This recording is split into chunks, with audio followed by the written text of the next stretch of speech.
आणि यानंतर एक ब्रेकिंग न्यूज अशी आहे की मेसाई जवळगा गावच्या सरपंचावर हल्ला करण्यात आला। सरपंच नामदेव निकम यांना जाळण्याचा प्रयत्न करण्यात आला। तुळजापूर जवळच्या मेसाई जवळगा इथे ही घटना घडली। गाडीच्या काचा फोडून हल्ल्याचा प्रयत्न जो आहे तो करण्यात आला। धाराशिवच्या तुळजापूर तालुक्यात हल्ल्याच्या घटना सुरूच आहेत। मेसाई जवळगा गावच्या सरपंचावर जीवघेणा हल्ला करण्यात आला। जवळगा गावचे सरपंच नामदेव निकम यांच्या 4 व्हीलर गाडीवर पेट्रोल टाकून त्यांना जाळण्याचा गुंडांनी प्रयत्न केला। सरपंच नामदेव निकम हे जवळच असलेल्या बारूळ गावातून आपल्या जवळगा गावाकडे जाताना ही घटना घडलेली आहे। अधिक तपशील आपण जाणून घेऊयात। आमचे प्रतिनिधी बालाजी निरफळ आता क्षणाला आपल्याबरोबर आहे। बालाजी, नेमकं काय घडलं? विशाल, एक जर बघितलं तर ज्या सध्या घटना ज्या घडतायत तुळजापूर तालुक्यात, विशेषतः पवनचक्कीचा सगळ्या याच्या मागे हात असल्याचा संशय व्यक्त केला जात आहे।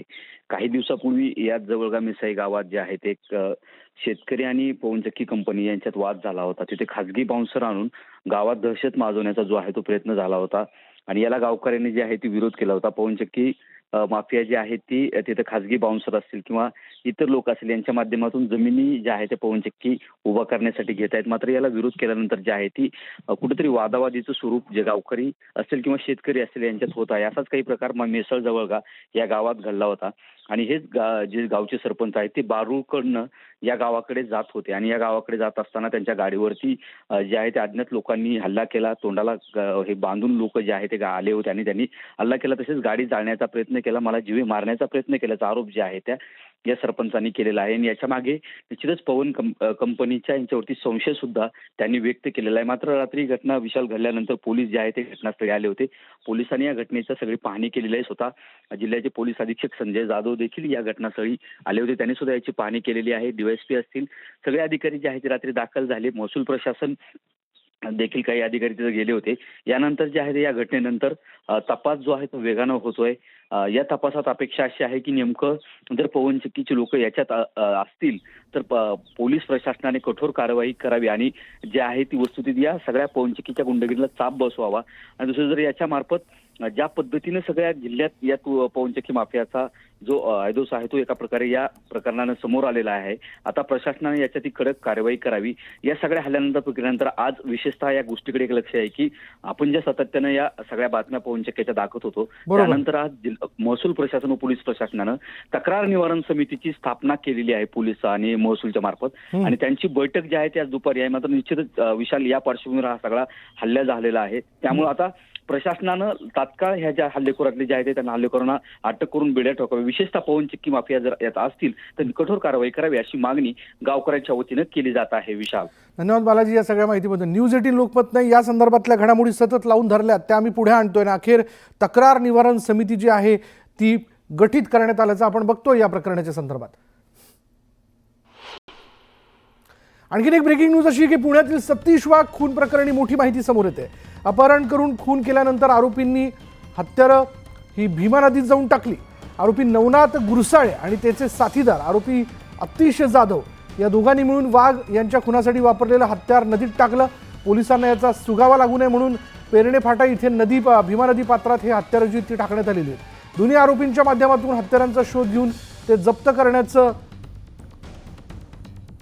काम केलं जाणार आहे। याबद्दलची माहिती पोलिसांनी न्यायालयात दिलेली आहे। खुनाच्या सुपारीसाठी ठरलेल्या रकमेपैकी मोहिनी वाघने किती पैसे अक्षय जावळकर याला दिले, हे पैसे कशा प्रकारे देण्यात आले याचा तपास जो आहे तो पोलिसांकडून केला जातोय।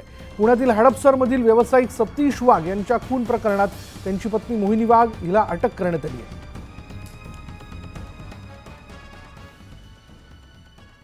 आणि आता सुपरफास्ट 100 सुरुवात करूयात। जालन्यामध्ये महायुतीत राजकीय कुस्ती होताना दिसते, कारण निवडणुकीचं बिगुल वाजण्याआधीच भाजप आणि शिवसेनेच्या 2 बड्या नेत्यांनी महापौर पदावर दावा केला।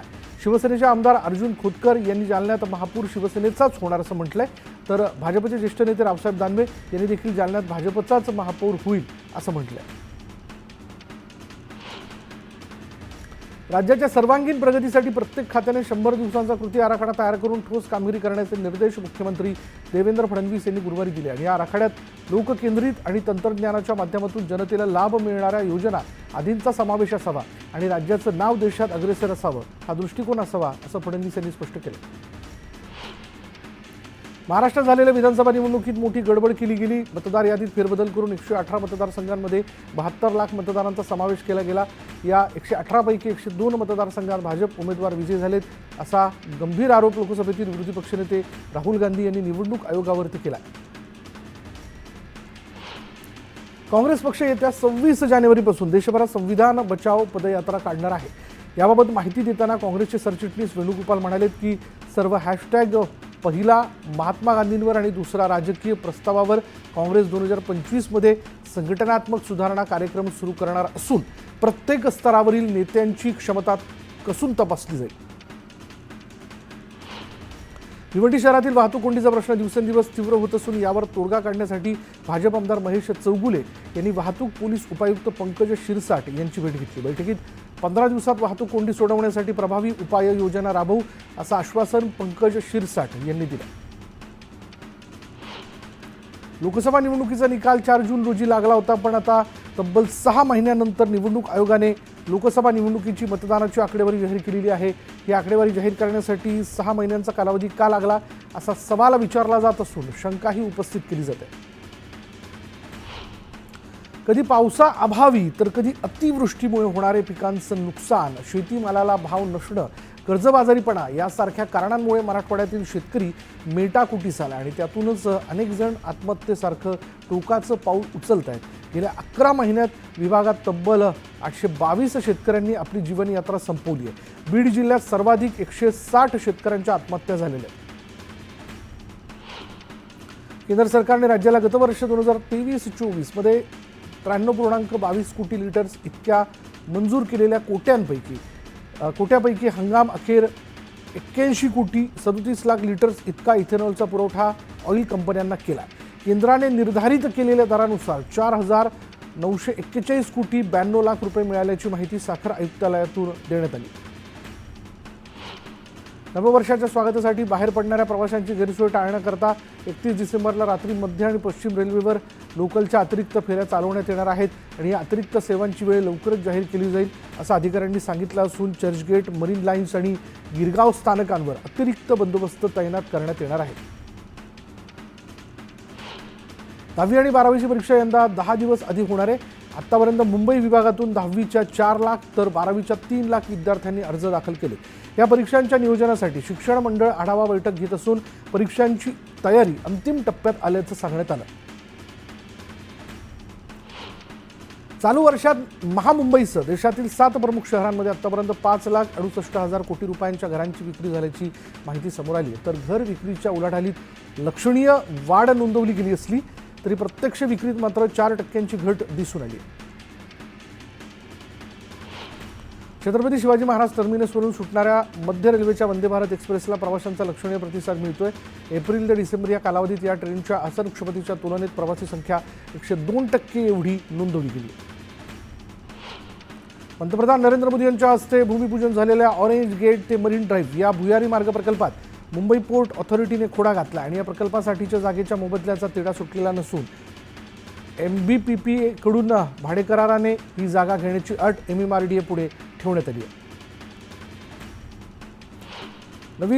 नवी मुंबई आंतरराष्ट्रीय विमानतळावरून विमानाच्या पहिल्या टेकऑफची डेडलाईन हुकण्याची शक्यता निर्माण झाली आहे. विमानाच्या उड्डाणासाठी आवश्यक असलेल्या विविध पात्रता चाचणी सिडकोने यशस्वीरित्या पार केल्या असल्या तरी टर्मिनल इमारतीसह अत्यावश्यक कामं सध्या प्रगतीपथावर आहेत आणि त्यामुळे आणखी 6 महिन्यांचा कालावधी लागण्याची शक्यता आहे. 31st देश विदेशातील पर्यटक रायगड जिल्ह्यातील कर्जत, खालापूर, अलिबाग, दिवेआगार इथं मोठ्या संख्येने येतात आणि या उत्सव काळात इथले हॉटेल, फार्म हाऊसमध्ये रात्रभर रेव पार्ट्या होतात. ड्रग्ज माफियाही इथे सक्रिय असतात. त्यामुळे रायगड पोलिसांनी त्यांच्यावर करडी नजर ठेवण्यासाठी यंदा विशेष पथकं तयार केली आहेत.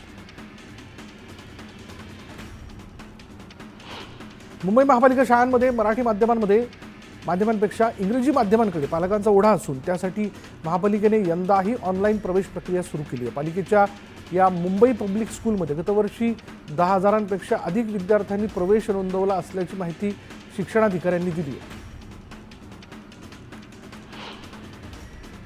नवी मुंबईत थंडीचं प्रमाण वाढल्यापासून नवी मुंबई, पनवेल, उरणच्या आकाशात धुलीकणांचं प्रमाणही वाढलं आहे. हवा गुणवत्ता निर्देशांक 128 वर तर कळंबोलीमध्ये हेच प्रमाण 172 वर होतं. ठाणे बेलापूर औद्योगिक वसाहतीमध्ये धुलीकणांबरोबरच कारखान्यांमधील उग्र वासामुळेही श्वास घेण्यास त्रास होतोय. ठाण्यात बांधकाम व्यावसायिकांना दिलेल्या कठोर सूचनांच्या अंमलबजावणीमुळे ठाण्याची हवा काहीशी सुधारली आहे. डिसेंबरमधील अपवाद वगळता हवेत सुधारणा झाली आहे. मुंबई शहर आणि उपनगरांमध्ये प्रदूषणाने आरोग्याला हानिकारक ठरणारी धोकादायक पातळी गाठली. हवेची गुणवत्ता प्रचंड खराब पातळीवर नोंदवली गेलेली आहे. वाढत्या प्रदूषणावर आरोग्य आणि पर्यावरण तज्ज्ञांनी चिंता व्यक्त केली. मुंबईतील प्रदूषण नियंत्रणासाठी मुंबई महानगरपालिकेने तयार केलेल्या मार्गदर्शक तत्वांची अंमलबजावणी न करणाऱ्या 28 बांधकामांना मुंबई महापालिका प्रशासनाने नोटीस बजावली. नियमांचं अनुपालन केलं नाही तर काम थांबवण्याची नोटीस देणं आणि कामाचं ठिकाण सील करणं यासारखी कठोर कारवाई करण्याचा इशाराही मुंबई महानगरपालिका प्रशासनाकडून देण्यात आला.